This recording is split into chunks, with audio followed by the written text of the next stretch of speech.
C'est très marrant d'entendre, son texte, surtout, lu par, Marie-Aldine et moi et c'est ça qui a été drôle, c'est qu'on a pu, faire un ping-pong.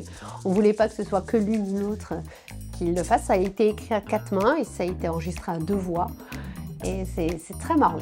Être jalouse entre copines, c'est humain. Quelle fille célibataire ne s'est pas dit alors qu'une copine venait de rompre « Enfin, une autre célibataire avec qui sortir ?» Je pense qu'en audio, on peut vraiment faire passer des choses qu'on ne peut pas réussir à faire passer par l'écrit. Il y a des intonations, il y a des ruptures, il y a des sentiments qu'on réussit à faire passer par l'audio uniquement.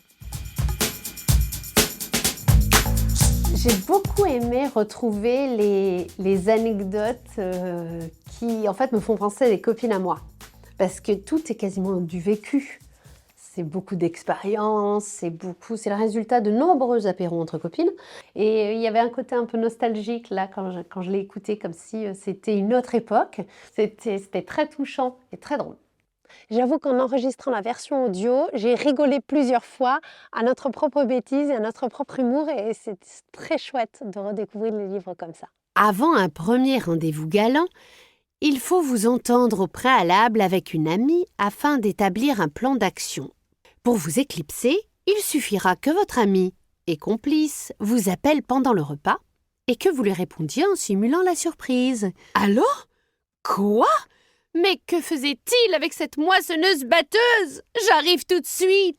Alors en plus, je ne suis pas du tout une personne qui écoute des livres audio, donc je découvre l'exercice et je pense que ça me donne envie en plus d'en écouter parce que je trouve que l'exercice est intéressant et fait passer des choses assez originales. Donc... Un livre audio, c'est vraiment complètement différent. C'est comme une discussion et je trouve qu'il y a une intimité.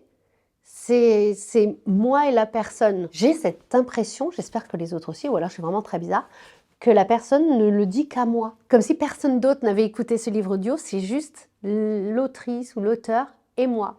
Et on a une expérience tous les deux et je trouve ça super. Quand elle est malade, la femme parfaite, c'est rester digne. Nous, nés en patates, yeux de teckel atteints de myxomatose et cet air sur le visage qui semble dire « Achevez-moi ».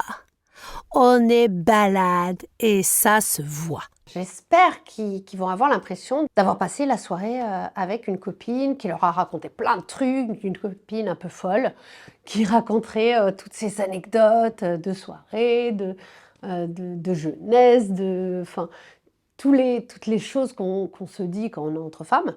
Et si quelqu'un me dit « j'ai écouté ton livre audio et j'avais l'impression d'avoir passé la soirée avec une pote », j'aurais tout gagné.